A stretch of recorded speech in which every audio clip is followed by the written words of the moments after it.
ఉన్న బంగారాన్ని విడిపించి ఆ రోజు ఆన్లైన్ రేటుకే మేము కొంటాం. Sharma gold company. నమస్కారం, సుమన్ టీవీ ప్రేక్షకులకు స్వాగతం. ముందుగా సుమన్ టీవీ ప్రేక్షకులకు శ్రీ క్రోధినామ సంవత్సర ఉగాది శుభాకాంక్షలు. ఈ క్రోధినామ సంవత్సరం ద్వాదశ రాశుల వారికి ఈ రకంగా ఉండబోతుంది. నవగ్రహాల స్థితిగతులు ఎలా ఉన్నాయి, వాటి వల్ల ఎటువంటి ఫలితాలు వెలువడున్నాయి అనే విషయాన్ని తెలియజేసేందుకు మనతో పాటు ఉన్నారు శ్రీ వీర బ్రహ్మేంద్ర స్వామి ఉపాసకులు, ప్రాచీన సంఖ్య మరియు ప్రశ్నాశాస్త్ర నిపుణులు కృష్ణమాచార్యులు గారు. గురుగారు నమస్కారం అండి. జై వీరబ్రహ్మ జై గోవిందమాంబ జై. నమస్కారం అమ్మ. గురుగారు, ప్రాచీన సంఖ్య మరియు ప్రశ్నాశాస్త్రం ప్రకారం మనకి మీ కన్యా రాశి వారికి ఈ క్రోధినామ సంవత్సరం ఎలా ఉండబోతుంది? శివాయ బ్రహ్మణే నమ, వీరబ్రహ్మేంద్ర స్వామినే నమో నమ. జై వీరబ్రహ్మ జై గోవిందమాంబ జై. కన్యారాశి వారికి ఆదాయం 5, వ్యయం 5, రాజ్యపూజ్యం 5, ఇక అవమానం మాత్రం 2. ఇక లగ్నస్థానంలో కేతు సంబంధమైన స్థితి. ప్రశ్నాశాస్త్రాన్ని అనుసరించి చూస్తే దేవగురువు అయినటువంటి బృహస్పతి దైనందిన జీవితంలో ఎంతో కాలంగా పెండింగ్లో ఉన్నటువంటి పనులన్నీ కూడా పూర్తి చేసుకోగలుగుతారు. వృత్తి, ఉద్యోగం, వ్యాపారం ఇలాంటి విషయాల్లో దేవగురువు అయినటువంటి బృహస్పతికి సంబంధించిన ఫలితం మీ పెద్దలు, తల్లిదండ్రులు, కుటుంబానికి పెద్దలైనటువంటి వాళ్ళ యొక్క అనుకూలత వల్ల, సహాయ సహకారాల వల్ల జీవితంలో ఒక ముఖ్యమైనటువంటి విషయంలో జీవిత లక్ష్యాన్ని సాధించేటువంటి ప్రయత్నం అనివార్యమవుతుంది. అది సాధించి తీరేటువంటి అవకాశాలు కూడా పుష్కలంగా కనిపిస్తున్నాయి.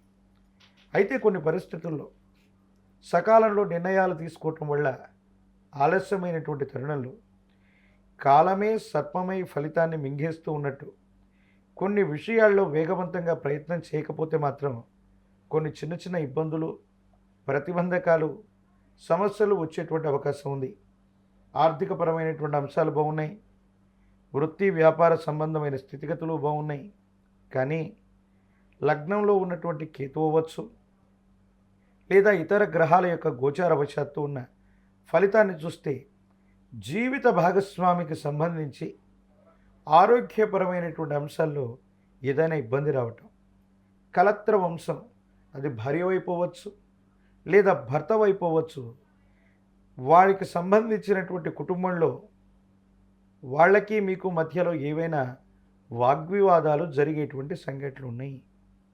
లేదా ఆ వంశానికి సంబంధించినటువంటి వ్యక్తుల్లో ఎవరికైనా సరే ఆరోగ్యపరమైనటువంటి అంశాల్లో తీవ్రమైనటువంటి ఇబ్బందులు పడేటువంటి అవకాశం ఉంది. ప్రత్యేకించి ధనాదాయం బాగున్నప్పుడు, చేసే ప్రతి ప్రయత్నం లాభించినప్పుడు మళ్ళీ మనం ఈ ఉన్నటువంటి ధనాన్ని వేరొక చోట మనం పెట్టుబడి పెడుతూ ఉంటాం. ఇటువంటి పరిస్థితుల్లో స్టాక్ మార్కెట్లు అవ్వచ్చు, జూదం అవ్వచ్చు, సులభంగా ధనాన్ని సముపార్జిద్దామన్న ఆలోచన ఈ రాశి జాతకులు కనుక ఇటువంటి వ్యవస్థల్లోకి వెళితే మాత్రం తీవ్రమైనటువంటి ఇబ్బందులు ఎదుర్కొంటారు. కొన్ని సమస్యలు వస్తాయి. అంటే మంచి చెడుల యొక్క మిశ్రమం ఫలదాయకంగా ఉంది.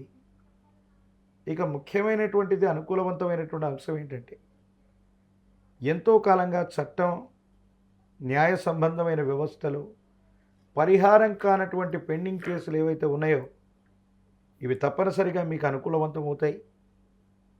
ప్రత్యేకించి కుటుంబానికి సంబంధించిన యజమాని స్థానంలో ఉన్న తండ్రి అవ్వచ్చు, అమ్మగారు అవ్వచ్చు, ప్రత్యేకించి అత్తగారు అవ్వచ్చు, మామగారు అవ్వచ్చు, కుటుంబంలో పెద్దవాళ్ళైనటువంటి వ్యక్తుల యొక్క ఆరోగ్యపరమైనటువంటి అంశాల పట్ల తస్మాత్ జాగ్రత్తగా ఉండటం చెప్పదగినటువంటి సూచన. గతానికి సంబంధించి ఎవరైతే మీకు సహాయ నిరాకరణ చేశారో, మీ నుండి సహాయాన్ని పొంది కూడా ముఖాన్ని చాటేస్తున్నారో, ఖచ్చితంగా వాళ్ళు మీకు సాయం చేయవలసిన పరిస్థితి. ఒక ముఖ్యమైనటువంటి సందర్భంలో మీ యొక్క అండదండలు వాళ్ళకు అవసరమవటం, తత్కారణంగా వాళ్ళు తప్పనిసరిగా మీకు పరోపకారాన్ని చేసేటువంటి అవకాశం కూడా తప్పకుండా ఉంది. పిల్లల యొక్క భవిష్యత్తు కోసం ఆరాటపడతారు. ఉన్నతమైనటువంటి జీవితం కోసం, ఉన్నతమైనటువంటి స్థితిగతుల కోసం మీరు చేసేటువంటి ప్రయత్నాలు కూడా సఫలీకృతం అవుతాయి. భగవత్ సంబంధమైనటువంటి అనుగ్రహం వల్ల అంతా బాగుండేటువంటి అవకాశం కనపడుతుంది. గురుగారు, కళారంగంలో ఉండేవారికి అలాగే శాస్త్ర సాంకేతిక రంగంలో ఉండేవారికి ఎలా ఉండబోతుంది ఈ కన్యా రాశి వారు? కళారంగంలో ఉన్నటువంటి వాళ్ళకి, లలిత కళలు, సినిమా సంబంధమైనటువంటి, మీడియా సంబంధమైనటువంటి విషయాల్లో ఉన్నటువంటి వాళ్ళకి వేగవంతమైనటువంటి నిర్ణయాల ద్వారా వచ్చినటువంటి అవకాశాలని సద్వినియోగం చేసుకునేటువంటి అవకాశం ఉంది.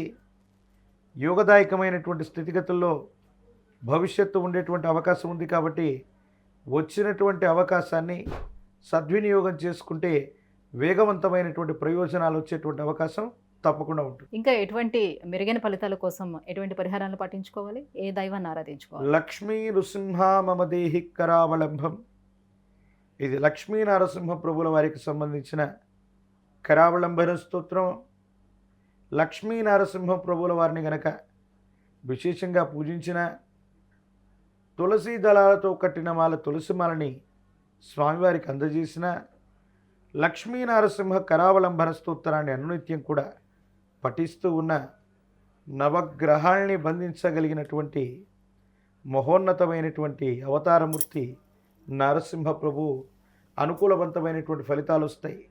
నారసింహ ప్రభుల వారి యొక్క ఆలయ ప్రాంగణం నుండి కానీ, స్వామి మూలమూర్తి నుండి కానీ తీసుకొచ్చినటువంటి గంధాన్ని గనక సింధూరంగా నుదుట భాగాన ధరించగలిగితే యోగదాయకమైన ఫలితాన్ని తప్పకుండా పొందేటువంటి అవకాశం కనపడుతుంది. ధన్యవాదాలు గురుగారు. జై వీరబ్రహ్మ, జై గోవిందమాంబ.